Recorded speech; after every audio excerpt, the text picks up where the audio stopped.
कैसे क्या हुआ, ज़रा हमको भी कुछ बताइए। अब बहुत सारे ब्लेम लग रहे हैं, ये बात मैं उनसे पूछी थी। विष्णु जी एक ही बात बोले हैं कि भाभी मैं निर्दोष हूँ, मैं दोषी होऊंगा तो मुझे प्रशासन सज़ा देगी, और मैं निर्दोष हूँ रहेंगे तो मैं ज़रूर आप सबके बीच में एक दिन बाहर आऊँगा। मैं निर्दोष हूँ, बस इतना जानिए, इससे आगे कोई हमारे उनसे बातचीत नहीं। क्या आपने उनसे कभी ये बात नहीं पूछा कि जो मालती चौहान से शादी और अर्जुन के बीच जो आपने शादी करवाया था, क्या उस बात को लेकर के आपको पछतावा नहीं है? क्या इस तरह की कोई बात उनसे नहीं हुई थी? नहीं, इस तरह के हमने कुछ पछतावा नहीं रखा, क्योंकि वो भी रो रहे थे और हम भी वहाँ गए तो मैं 5 मिनट तक मैं खुद रोई हूँ उनको देख के ही। और मैं इसलिए रोई हूँ कि आज ये बंदा जो दोनों प्राणी एक दिन घूमते थे एक गाड़ी में बच्चे के साथ, आज वो पत्नी तो इस दुनिया में नहीं है और ये जेल के पीछे सलाखों में है। इसलिए मुझे बहुत रोना आ रहा था, बहुत कुछ हम उनसे बातचीत नहीं करें। मालती चौहान के निधन के बाद सभी लोगों का कम से कम मुझे लगता है कि जो एक गैंग बना हुआ है, खास करके यूट्यूबरों का, जो भी फेमस यूट्यूबर है, चाहे वो गोरखपुरिया भौजी का गैंग का हो, ग्रुप का हो, या फिर मतलब तमाम इस तरह से, मैं सबका नाम नहीं लेना चाहूँगा, लेकिन बिल्कुल एक तरफा उनकी मांग है कि विष्णु चौहान के ऊपर मुकदमा दर्ज हो और उसे कड़ी से कड़ी सज़ा मिली है। अच्छा, क्या इन लोगों को विष्णु राज के लड़के की फिक्र नहीं है? फिक्र होती तो क्यों ऐसे लोग कहते हैं? ऐसे फिक्र होती तो क्यों लोग कहते? लोग ये तो कह रहे हैं कि मौसी के पास रहेगा, नाना के पास रहेगा। पर एक चीज़ मैं कहना चाहती हूँ दोस्तों, मेरा वीडियो आप लोग देख रहे हैं इस चैनल के माध्यम से, नानी, नाना, मौसी, मौसा, जब माँ बाप किसी को नहीं रहते हैं तभी मौसी मौसा पाल सकते हैं, और एक बच्चे को उसके माँ बाप से ज़्यादा कोई पाल नहीं सकता है, चाहे वो नानी नाना हो, चाहे वो मौसी मौसा हो, चाहे वो अदर कोई हो। बस इतना मेरा कहना है। और जो लोग सरेआम ब्लेम लगा रहे हैं, ये गलत है। सरेआम ब्लेम हम किसी को नहीं लगा सकते हैं। जब पुलिस प्रशासन नहीं कह रही है कि अभी मैं नहीं जानता हूँ, ये कार्रवाई हो रही है कि कौन दोषी है, तो हमारा और आपका और किसी का हक नहीं बनता कि डायरेक्ट में हम किसी को ब्लेम लगा दें। भाभी अगला सवाल अभी आपसे करेंगे, लेकिन थोड़ा सा भैया से बात कर लें। भैया, विष्णु से जेल में मुलाकात हुई, आपकी क्या बातें हुई? दोनों लोग भाई, सबसे पहले इनके चैनल में स्वागत है मेरा। मैं गायक करमचंद याती, अयोध्या श्री राम जी की नगरी से सभी को नमस्कार, प्रणाम बा, जय निषाद राज। बातें जो बताई हैं यही सही है, और हम भी साथ में गए थे वहाँ। मात्र 10 मिनट 15 मिनट मिलता है। अंगुलियाँ लोग मुझ पे बहुत उठाएं जब से मैं मिलकर आया हूँ। बहुत सारी धमकियाँ, बहुत सारे मेरे पास फ़ोन आया है, और बता रहा हूँ बहुत सारे फ़ोन आया है। आप क्यों गए थे एक दोषी के पास, एक क्रिमिनल के पास जो अपने पति को मार डाला? तमाम ऐसे मेरे पास फ़ोन आ रहे हैं पत्नी को। देखिए, मैं ये नहीं जानता हूँ कि कौन भाभी जी को मारा है, मुझे ये मालूम नहीं है। वीडियो के माध्यम से जो बताया जा रहा है वही लोग जान रहे हैं, और मैं कह नहीं सकता हूं कि विष्णु दोषी हैं, कि अर्जुन दोषी हैं, कि राधिका दोषी हैं। वो प्रशासन का विषय का जांच है, और वो जांच करके खुद ही बताएंगे। जब अभी तक पुलिस नहीं बता पाई है तो हम कैसे बता सकते हैं। रही बात विष्णु से मिलने की, तो विष्णु से गए हम लोग, मुलाकात किए हैं। विष्णु देखते ही हम लोग देखते ही आंसू उनके आ गया था, रोने लगे थे। हमने बस एक ही सवाल किया है, आज 3 साल से ये हंसता हुआ खेलता हुआ परिवार इतना सुंदर था, आप लोग ऐसा क्यों किए, और क्या बात थी?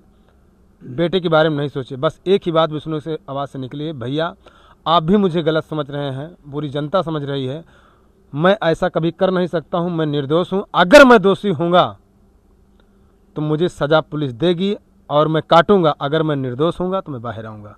और मैं भी ये कहता हूँ कि मालती जी को न्याय मिलना चाहिए, विष्णु जी को न्याय मिलना चाहिए, विष्णु की पत्नी को न्याय मिलना चाहिए, और विष्णु के बच्चे को न्याय मिलना चाहिए, और अर्जुन को भी न्याय मिलना चाहिए, क्योंकि उस पर भी आरोप लग रहे हैं। क्या ये सच है या गलत है? तो दोस्तों, यही हमारी उनकी बात हुई है, ज़्यादा मेरी बात भी नहीं हुई है। और बस यही है, मैं भी कहता हूँ अगर विष्णु दोषी होंगे तो उनको सज़ा मिलनी चाहिए, अगर निर्दोष है तो बाहर आना चाहिए, क्योंकि एक बच्चे का सवाल है, बच्चे का भविष्य देखना है। बिल्कुल। भैया एक बात जानना चाहेंगे, जैसे अनुभव भी आपका कुछ ज़्यादा हो गया इस दुनिया में, कम से कम 40 प्लस ही होंगे मेरे हिसाब से, तो कुछ तो अनुभव होगा ही आपके पास। जब आप विष्णु से बात कर रहे थे जेल में, तो जो उनके चेहरे का एक्सप्लेन था, हालांकि हम जजमेंट नहीं कर रहे हैं, ना हम कोई फैसला सुना रहे हैं, लेकिन एक होता है ना कि भाई सामने वाला कैसा है, गलत है, दोषी है, तो क्या लगा था उनसे बातें करके? बातें करके वहाँ तो आप जान रहे हैं कि अगर एक चिड़िया को अगर हंसता उड़ती रहे हमेशा, एक चिड़िया को अगर पकड़ लिया जाएगा और पिंजरे में अचानक बंद कर दिया जाए, तो आप समझ सकते हो उसको क्या हो सकता है। चिड़िया को वो यही थड़पड़ाएगी कि मैं कितनी जल्दी छूट जाऊँ यहाँ से, लेकिन उसको जल्दी छोड़ते कहाँ हैं।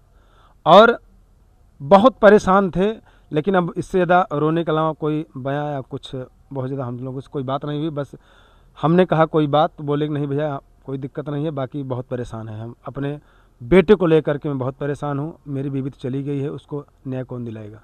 जो लोग बार बार विष्णु को सजा दिलाने की मांग कर रहे हैं और वो कहते हैं कि हम मालती के हमदर्द हैं, मालती के पक्ष में उन्होंने बहुत आवाज़ उठाई, तमाम चंदा वसूला उन लोगों ने, और ये बताया उनके परिवार वालों को कि मतलब हम बिल्कुल मालती के क्लोज रहते हैं, उनके चहेते हैं, उनसे प्यार करते हैं, उनसे मोहब्बत करते हैं। तो क्या वो लोग ये नहीं सोचते हैं कि मालती का ही वो बेटा है, अगर विष्णु बर्बाद हो जाएगा तो इसकी परवरिश कौन करेगा? देखिए, जो सोचता है कि मालती का बेटा है, विष्णु का बेटा है, वो सोचता है कि बाप का प्यार मिल जाए, लेकिन जो अपने चक्कर में रहते हैं, जो अपना लीडर बनना चाहते हैं, जिनके षड्यंत्र से आज मालती जी की जान गई है, वो क्या सोचेंगे कि एक बेटे का दर्द, एक बाप का प्यार कहाँ होता है। मैं जानता हूँ कि माँ से ज़्यादा बाप नहीं पाल सकता, लोग कहते हैं ना, लेकिन जब बेटी विदा होती है तो माँ रोने लगती है, लेकिन बाप किससे कोई नहीं पूछता कि आपको कितना दर्द हो रहा है। उसके आंख से आंसू नहीं निकलता, लेकिन उसके दिल से, हृदय से पूछे वो कितना रोता है। बाप से ज़्यादा कोई नहीं रोता, लेकिन दिखावा सिर्फ माँ को होता है।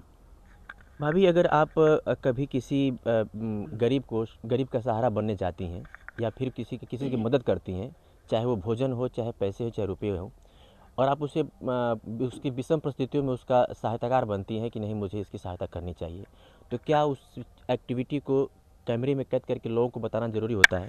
नहीं, बिल्कुल गलत है, ये चीज़ बिल्कुल गलत है। हम किसी को कुछ करते हैं, हम किसी को कोई मदद करते हैं, तो ये मेरा फ़र्ज़ नहीं बनता है कि मैं उसको कैमरा में अपलोड करूं या वीडियो बनाऊं, ये सरेआम गलत है। लेकिन अगर कुछ लोग का कहना है कि अगर हम वीडियो बना के दिखाएंगे नहीं तो लोग जानेंगे कैसे, ये कितने लोग की बात बुरा भी लगेगी। नहीं नहीं, ऐसे नहीं बोले हैं, ऐसे नहीं बोले, ऐसे बोले हैं कि मैं वीडियो नहीं बनाऊंगा। मैं इस पे मुद्दा उठा था, इस मामले पे आपने पूछा कि किसी को मदद कर दी तो क्या वीडियो आप बनाएंगी, हमने कहा नहीं। इस पे भी वीडियो बना था, मुद्दा उठा था, मैं किसी का नाम नहीं लेना चाहती हूँ। उस पर भी अगले का जवाब आता है, मैं वीडियो नहीं बनाऊंगी तो क्या खर्चा आपके बाप देगा।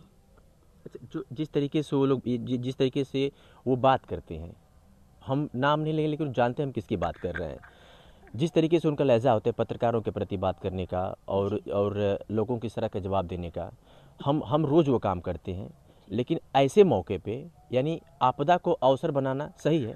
नहीं, गलत है, सरेआम गलत है, पर कोई मानेगा थोड़ी ना।